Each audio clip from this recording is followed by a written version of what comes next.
दोस्तों एक एग्ज़ाम है। अगर मैं आपसे पूछूंगा कि इंडिया के सबसे हार्ड एग्ज़ाम कौन से हैं तो आप कहोगे सर आईएएस का एग्ज़ाम हार्ड है या फिर नीट का एग्ज़ाम हार्ड है या जेई का एग्ज़ाम हार्ड है, जो कि हैं, मैं मानता हूँ।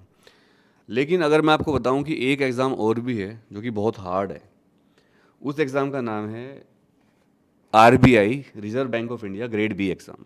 ये आरबीआई ग्रेड बी जो होता है, इसका नाम ग्रेड बी है, पर ग्रेड बी तो ऐसे मानते हैं ना, ग्रेड बी खराब सा है। लेकिन जिनको नहीं पता, जो तैयारी कर रहे हैं उनको तो पता होगा, पर 12वीं तक के जो बच्चे हैं उनको नहीं पता होगा। तो मैं बता दूं, ये एग्ज़ाम बहुत ही हार्ड एग्ज़ाम होता है और इसकी टक्कर ये आईएएस के एग्ज़ाम की टक्कर का एग्ज़ाम माना जाता है, यूपीएससी की टक्कर का। इसके अलावा इस एग्ज़ाम में केवल 120 ही पोस्ट हैं इस साल टोटल, जिनमें देखिए रिजर्वेशन भी है, अलग अलग कैटेगरी होती है उसके अंदर भी। तो इसके फॉर्म आ गए थे पहले ही। लेकिन अभी जो मैं वीडियो बना रहा हूँ, इसकी वीडियो हम पहले बना चुके हैं, जब फॉर्म आए थे उस दिन ही हमने वीडियो बना दी थी। आज जो वीडियो बना रहा हूँ मैं इसलिए बना रहा हूँ कि भाई 30 तारीख लास्ट डेट है इसकी अप्लाई करने की, और अगर आपने अब तक अप्लाई नहीं किया है तो अप्लाई कर दीजिए।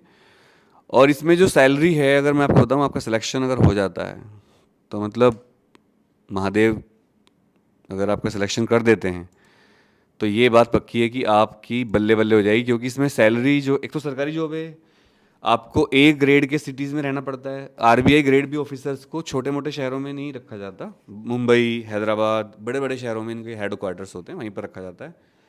आपको सोसाइटी में ऐसे रखेंगे जहाँ बहुत हाई फाई सोसाइटी होगी, क्योंकि आरबीआई अपने ऑफिसर्स को पब्लिक से कनेक्ट नहीं होने देता।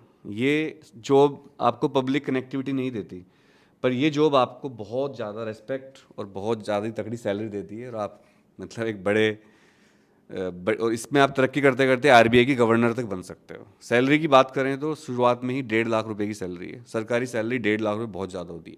वैसे मैं आपको कहूँ कि एक पान के खोखे वाला भी नोएडा में सेक्टर 18 मार्केट है, अट्टा मार्केट, वहाँ पर एक पान के खोखे की बोली करोड़ों में लगी थी। अब आप सोचिए उसकी इनकम डेली की कितनी होगी। सेक्टर 18 का जो स्टारबक कैफ़े है उसका किराया ही मतलब बहुत ज़्यादा महंगा होगा। वहाँ की एक छोटी शॉप का ही किराया बहुत ज़्यादा महंगा होगा। बट आरबीआई ग्रेड बी की जो सैलरी है, 1.5 लाख रुपए महीना, ये सैलरी उन पे भारी पड़ेगी अगर आपका सिलेक्शन हो जाता है भारतीय समाज के हिसाब से।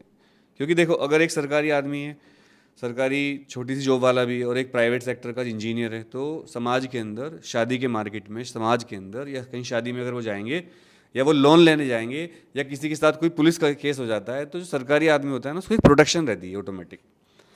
प्राइवेट आदमी की कोई वो नहीं होती। जैसे ही पुलिस को पता लगेगा सरकारी जॉब में है तो पुलिस थोड़ी शांत हो जाएगी फिर। और अगर उसको पता लग गया ये आरबीआई ग्रेड बी ऑफिसर है तो पुलिस और शांत हो जाएगी, फिर उसके खिलाफ केस फीका पड़ जाएगा। तो इसीलिए भारत में सरकारी जॉब की बहुत डिमांड है। प्राइवेट सेक्टर कितना भी आप पैसा कमा लो, प्राइवेट प्राइवेट ही रहता है, सरकारी लेकिन पैसा प्राइवेट ही ज़्यादा कमाते हैं, ये बात सच मानता हूँ मैं। अब मान लो कोई बच्चा है वो एमबीबीएस कर लेता है तो उसकी इनकम डेली की कितनी है, बेहिसाब है। बट सरकारी डॉक्टर का पावर बहुत ज़्यादा होता है। जैसे एक हमारे फूफा जी हैं, वो सीएमओ हैं, चीफ मेडिकल ऑफिसर सरकारी, तो उनको गाड़ी मिली हुई है, गनर मिला हुआ है, तो एक अलग भौकाल रहता है सरकारी लोगों को। तो फिलहाल ग्रेड बी जो है इसकी 30 तारीख लास्ट है। मैंने आपको इधर उधर की बातें बता दी, मेरा उद्देश्य था आपको लास्ट डेट बताना। 30 सितंबर तक आप अप्लाई कर सकते हो। इसके बाद फिर आप जो है अप्लाई नहीं कर पाओगे, तो फटाफट अप्लाई कर दो और एग्ज़ाम जानकारी सब्सक्राइब कर लो। और जो भी सब्सक्राइब करेगा, इस वीडियो को शेयर करेगा, उसको मिलेगी हमारी तरफ से ऑल द बेस्ट, ताकि उसका सिलेक्शन हो जाए आरबीआई में। बाय।